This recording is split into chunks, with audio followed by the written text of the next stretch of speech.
Yeah, we're pretty much the same way like that. Everything is, we're full service. Just because we do it for set fee doesn't mean we don't have any service. And then the competition just can't compete. And I've had the locations credential. And maybe the worst, they would always talk us down so bad that people would literally say, you got to come and interview because the way they talk about you can't be, and we would get the listings. So it's great. I love it. Keep talking. Yes, sir. Yeah, it's for John. I actually have two questions. You say you're doing short sales and REOs. Can you tell us how you're getting your REOs? And the other question is, I've never really seen what the advantage as far as on the credit report of a short sale versus a foreclosure. Can you tell us the advantage of one over the other? Well, as far as getting the REOs, when we started the office and we looked at our marketplace and we looked at what was selling, it was about 50% of our market is distressed sales, either short sales or REOs, probably a little over 50%. So we figured pretty quickly, well, we better figure out a way to get these REOs. So we went in and we started registering with everybody we could register with, asset management companies, banks, platforms like Equator, ResNet, all these different platforms that you can register with.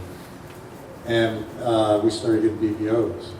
So you got to pay your dues and you got to do a whole bunch of BPOs for $50. And then eventually you'll get an REO. And it built slowly around that. And we've come to the conclusion that you got to be careful what you wish for because now we don't want REOs. Okay, because you have very little control over, somebody was talking earlier about, Dan was talking about consolidating and being efficient. You can't be efficient with REOs. You get the listing where they give it to you, and you got to go do everything you got to do for maybe in Tucson, $20,000, $30,000 listing. We've decided that every REO was a potential short sale before it was an REO. So we're going after the current owner of the property before it turns into a REO and we're marketing the short sales. That way I can choose my market. Okay, so I can take a market area that I want to work and I can say, okay, we're going to go after all the short sales in this area. And that way I don't have to do $20,000, $30,000 listings. I can take the $200,000 listings or whatever the market is I choose. With one loan, and well, we do 2 loans. Maria can get it done. 3 loans, 4 loans are done. So that's kind of how we've evolved. We're still doing REOs because we've got accounts and they're giving us business, and it's still a lot of work for the money, but we're trying to shift and diversify more into the short sale area. Yeah, and we're getting now nice REOs, include 400s and up. And once you pay your dues, it gets a little better, and Stephen back there could probably attest to that more than anybody. But on the credit issue, the way that we understand it from lenders, credit reporting agencies, is that after 3 years on a short sale, you're pretty much restored. Your credit's restored. On a foreclosure, you're looking at 7 years. You're done for 7 years. Right. Sure. On the REO side, have you seen any resistance or have you seen any benefit with the Help You Sell brand in getting REOs?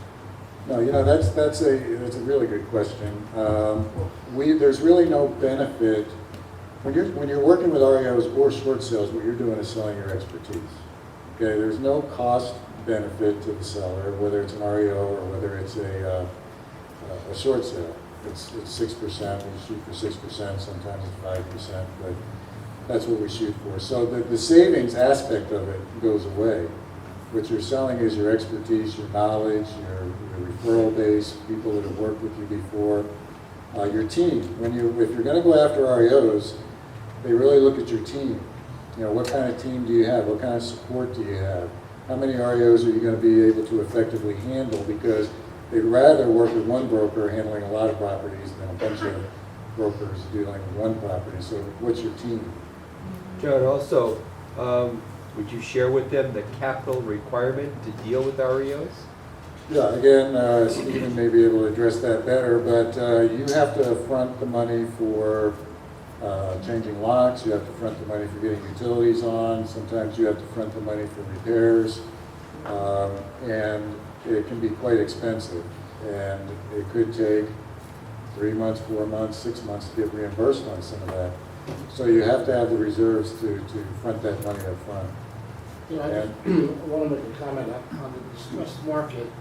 It's pre-foreclosure and after foreclosure. Okay, so pre-foreclosure is the short sales, and that's great. And after foreclosure, it's an REO. And it can work that market either as handling REOs, which I don't want personally. And there are some people here, I'm sure, that don't have the capital to put out.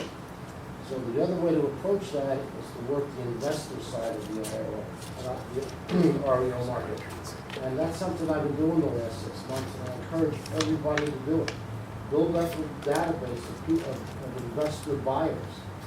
Okay, and right now I've got 7 good ones, and I want to get more, so that when an REO is on the market, I send it out to, on one click to 7 people, and now they're looking at it. Yeah.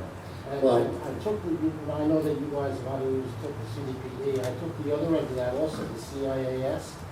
And there's a lot of people that putting real estate in their IRAs. There's a lot of people that you don't think of, because you think of a buyer is going to buy, or a seller is going to sell their house every 6-7 years, they say. An investor is going to buy more than one house a year. So the smart thing is to build up your investor profile. Now there's not a lot of capital, and you're in and out in 3 weeks. All right. One more question, or 2 more questions. I got 2 ladies. I can't say no to either one of them. You go first. Thank you. Can I ask Maria, if you could please share your expertise, where did you learn how to close like 2, 3, 4 short sales? So give us a brief, what certification would we need? Because it could spend thousands of dollars in certifications, right? Bless you. And what drugs do you take? John, that's all, sorry. Sorry. Well, on the short sale, we had to take the first one, and it was a very, very painful situation, and we realized right away that we needed to get certified and learn that because we saw it coming. So I got my first certification at our School of Real Estate. What did you go through? Hogan School of Real Estate, What and is that's it? in Tucson. It's a local school, it's Hogan School of Real Estate. It's a local school, so if you have any, Local school. I'm sure they offer the courses. Or maybe like the board, certification. the Association of Realtors went, Yes, okay. right. All right. And the second one, actually, then we took the Help Yourself one. The Help Yourself offered a certification. We got a certificate from Help Yourself. Okay. And then we also took the CDPE, CDPE. right, which is a fantastic certification you can take. Out of 4,400 realtors in Tucson, only 60 realtors have it. So that's, Yeah, and as things change, you have to stay on top of Right, it, because, of course. then they came out with HAFA. Yeah, exactly. So And then you we had to go launched back July. to school and learn all Right. about HAFA and how to process a HAFA, so it's just a constant updating and. Right. yeah, and what I learned about with the CDP program is you have to be very professional on how you present the package to them. And now I have banks, Wells Fargo, they call me and give me short sales. But that's because I have already a reputation of all my short sales are approved. Every one of them except maybe 1 or 2 that had to go into foreclosure because we couldn't stop it. We got the offer way too late. But it's just a constant, and you have to love what you do, like Karen was saying.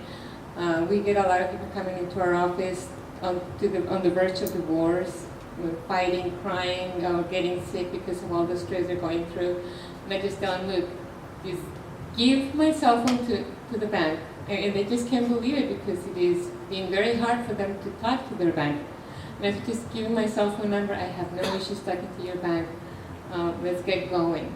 And we have people that come after the short sale is closed, extremely thankful. Even their health improves. They don't divorce, they don't get a divorce, and it's just beautiful. But and mostly is you have to make them feel you care, that you love what you do, but the main thing is get them out of that horrendous thing that they're going through, because no one wants to do a short sale. Everybody has always paid their mortgage on time. Everything is perfect, has been perfect before this crisis. But once they go through the whole thing and the process and explain them, the benefit to them of doing the short sale rather than let it go, just amazing. And it's you and one other full-time assistant doing the processing the short sales? Is that right? Yeah, what we have been with mostly is, actually no, I'm doing it with title company. Title company contacts the banks. As soon as I take a listing, I send it to them. They contact the bank, they send me all the paperwork that we're going to require once we get an offer. And they call the bank every week for me. The title company? Yes. Different in different states. Very good. I have some, it's awesome. Yeah. They don't even charge for that. Yeah, they And they don't charge us at all. Yeah, we do all the business with them. Until we do the, once we get an offer, I send them the offer, they send it to them. Once we get a negotiator, then I take over, because I do talk directly with them. But it saves us a tremendous amount of time, because then I can keep taking more shots off. Thank you. All right, I'm going to get in trouble. We're going to take her comment, and then we got to close it out, or they're going to fire me. I've got a really good technique that I just recently started using to pull short sales. I like you, I love doing the short sales because I know I'm saving a family and saving their finances and getting them on the road back to recovery. But what I came up with for this campaign, and I've mailed it out over the last month and got a tremendous response, is the gist of it, it tells some different stuff and everything, but if somebody wants to take and try to modify their home, I will give them the information and help them and provide them the forms, lender specific, to do that. But if they don't want to do a modification, offer to help them do a short sale to help prevent, and I tell them some of the pitfalls and everything, like destroying their family or whatever if they do lose it, okay? And how it gets them back on their feet so that they can take and start back again. But to take and get the phone to ring, because people, hear that and everything, and it's stuff that they've already heard. What I did is on the top of this mailer that I just did, it said, you know how much your home is worth. Or wait, you know how much you owe on your home, but do you know how much it's worth and how many years it'll take for what you owe to equal what it's worth, okay? And call me and I will be happy to take and provide you a personalized chart. So when they call me, I'm literally taking and doing an amortization chart based on the interest rate, when they bought it, and so on, and saying, okay, this is what you owe on it. And for most people, if they bought in the last 8-10 years, it's going to take them until 2025 to 2029 until those two figures equal. And when you literally sit down with them and everything and show them that number, it's listed. They're ready to go. Yeah, but they have to have a hardship.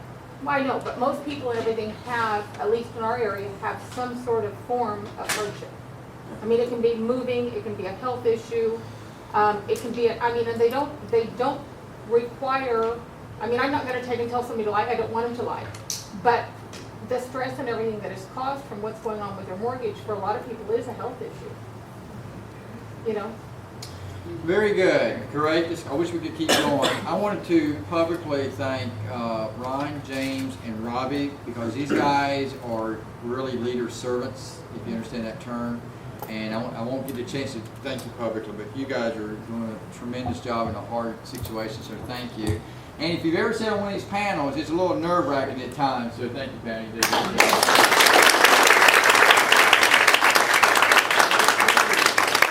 Thank you all. Thank you, Jack.